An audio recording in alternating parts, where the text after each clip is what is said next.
Hello everybody, Kodaja here. Welcome back to Automation. So if you remember from last week, I started something new where we're doing some versus challenges, meaning I am recreating two cars from a particular era and putting them head to head.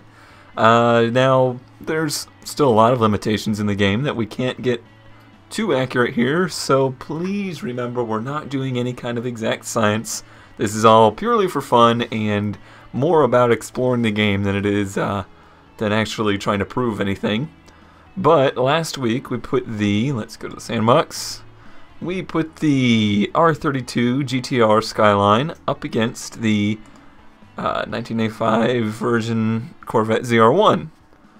Now, I knew in my heart and I knew in my brain that the Zr1 was going to win that challenge. The Zr1 from that era was a particularly expensive, high-tech supercar, and the R32 GTR was more of your kind of everyday supercar.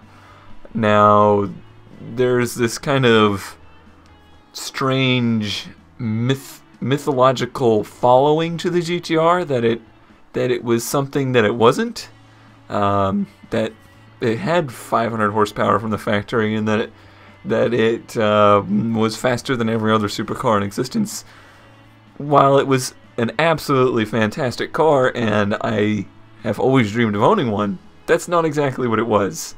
All of those rumors were started by the fact that Nissan and all the Japanese manufacturers held their true values very close to them. They did not let them loose into the public because there was a weird gentleman's agreement about horsepower at the time, and that's just kind of how they were. They didn't want everybody knowing how they were accomplishing what they were accomplishing.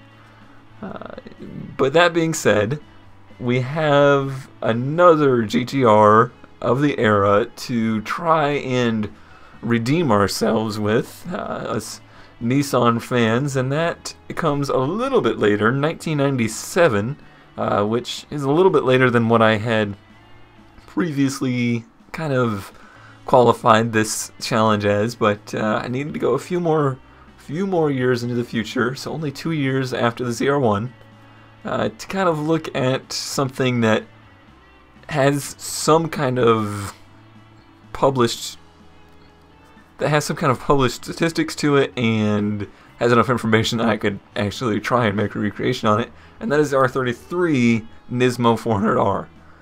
This is a extremely special edition car. Let's go ahead and make a new model. They made extremely few of them. Only 44 were produced. 100 were initially supposed to be made, and only 44 ended up getting produced.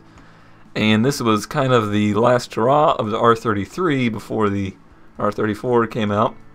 And it's kind of just Nissan and Nismo's throw everything we have at it special. So that means we need to actually choose the RB26, and we will revise it. Now, once again, and people did notice, we still don't have twin turbos, so this part of the challenge, the test here, is the most difficult to kind of represent because we don't have the twin turbo setup, and we can't exactly replicate the kind of boost pattern that a twin turbo setup would accomplish. But we can get pretty darn close. And honestly, a lot of people that tune these engines and are making extremely high power versions of them are using the single turbo setup. It's just easier to work with, easier to tune, and for whatever reason they're making far more power with that setup. Not to say you can't do it with a twin turbo, it's just not as common. But enough of that. We have increased the year up to 97, which should help. Well, let's just... Our previous numbers were 285 and 251, which I did find some dyno sheets of people that have tested stock R32 GTRs, and these numbers are pretty close to that. Now, those are dyno sheets from today. We don't know what the dyno numbers were back then, and likely the numbers from back then would have been at the crank and instead of at the wheels, so Like I said, it's very difficult to pinpoint a specific horsepower for this car. But, oh yes, that's what I want to do, is a quick test to see.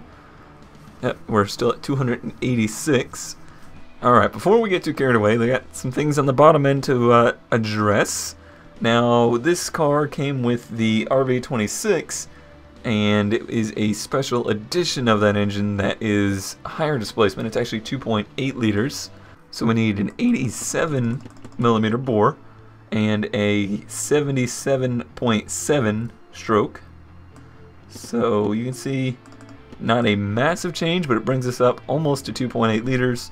So that's going to have a pretty significant impact on the horsepower rating. It also came with forged pistons and a forged connecting rod setup. So that kind of weak part of the engine that I mentioned before was addressed for this special edition. And the turbo setup was significantly changed.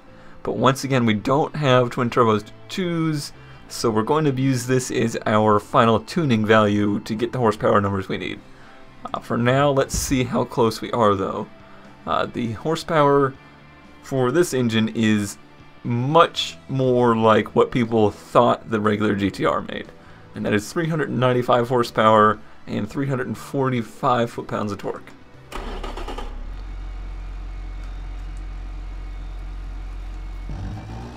How about we show them a little bit more of the engine, huh? There we go.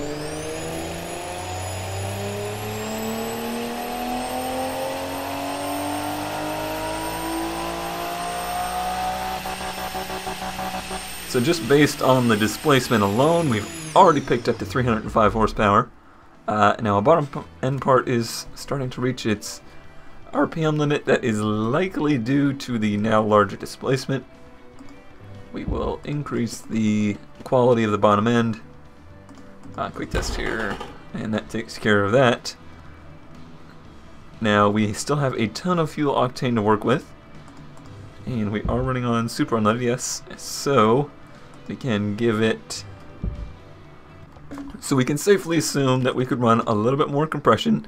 That is something I do not know about the engine, so I'm going to go up to 9 and see that it brings us back up to 90. So I think that's probably a little bit more realistic, and I'm not going to go much higher than that because we're going to need that to add boost. So let's go all the way up to 15 psi. We're using a custom turbo setup. We're going to go to a ball bearing turbo now. We're going to try and fine tune some of these, but I don't know too much about it, so I don't want to mess it up. Engine failed due to knock, so maybe I didn't read the compression value because it wasn't different. Let's see. 93.2, so we're still just barely knocking. I can take some timing too. Alright, so now we're back into safe territory, and we're at 327 horsepower, so we still got a ways to go. So you can see it's not particularly easy to make 400 horsepower out of this engine. One thing I want to address is that I missed this on the last episode. I did have variable valve timing on the intake cam. I knew that going in, but for some reason I had a mental block and forgot that that was an option on these engines. So we have that now. I've just given it a little bit more cam profile as well. I was running into some knock issues, and let's see if we're getting near the 400 mark just yet.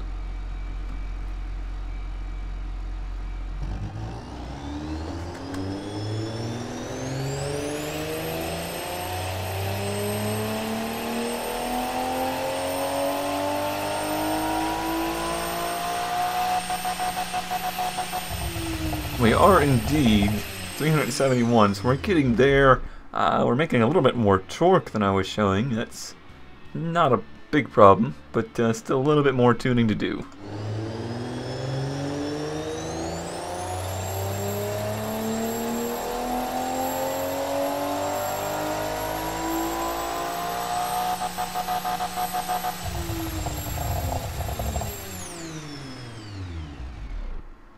Alrighty, I think I've arrived at some values I am pretty much pleased with. 394 horsepower. It's coming at 7,300 RPM, which is right at the red line too, but that's okay. Again, these are values I don't 100% know for sure. I did find these listed, but who knows if they were correct or not. Now, the torque's definitely a little higher than what I've seen, but it's coming at right the correct RPM, so I think it should do just fine for this test. So this engine was called the RBX, and there we have it. We can go back and choose it. Now, as far as everything else goes, we're going to go with single standard clutch. We now have a 6-speed transmission. We'll give it pretty long spacing, and we'll keep the top speed right in the range where it says it is, because these cars were not typically geared to go particularly fast because they did have a little bit of aero drag to them, so that should give it some overdrive. The wheels, we have a little bit different wheels on here. It came with 18 by 10 Nismo GT1s or LM GT1s. Those are extremely wide. I think they were featuring 255s all the way around. I don't even know if we're going to be able to get 18s in this car. No, probably not. Let's see if we can get the 255s. Yes. That's the most important part. What if we shrink the wheel diameter? No? Or increase it? No. Oh, yep, we can. Okay. Perfect. So 255s all the way around, a lot more grip, similar to the Corvette. Brakes, it has 2 pistons up front, aggressive pad. I wonder if this disc size is in millimeters. I need to ask them that, because I have seen that listed for some cars, the actual millimeters of the disc, so that would be good to know. But for now, we'll go kind of large, but not obnoxious. And just the 2 pistons in the back. Again, pretty large. Aerodynamics, we'll go with the semi-clad again. We don't need all that much cooling.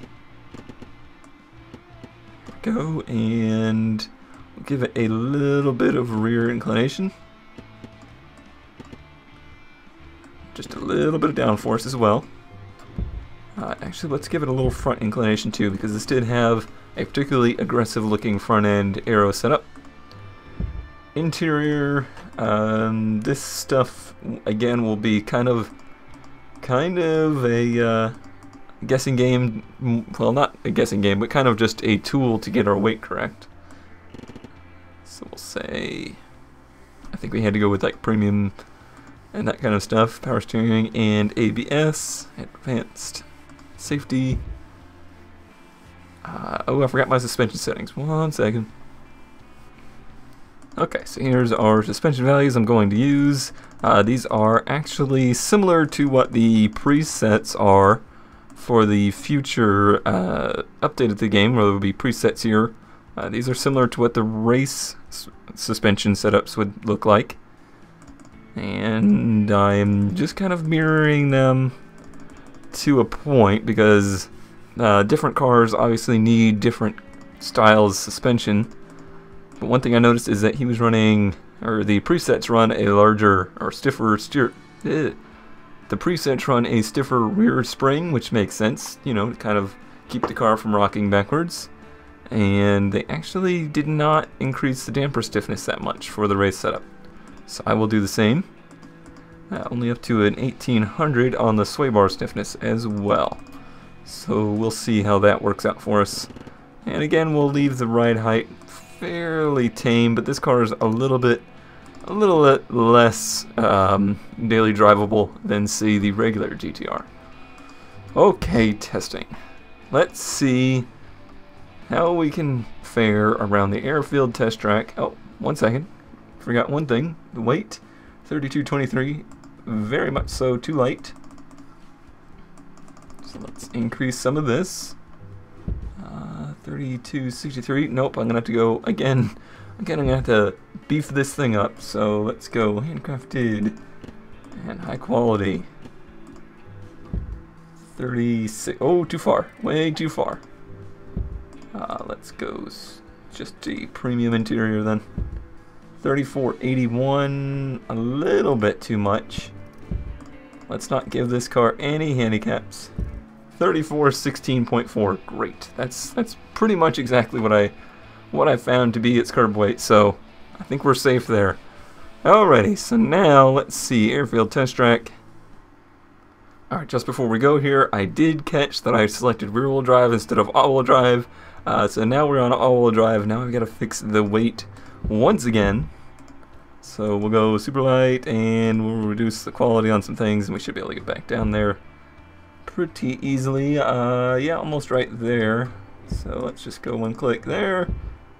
3411, close enough. Alright, save, test track, live data.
Alrighty, so there we have it, an 86.17 or a 1 minute 16.17.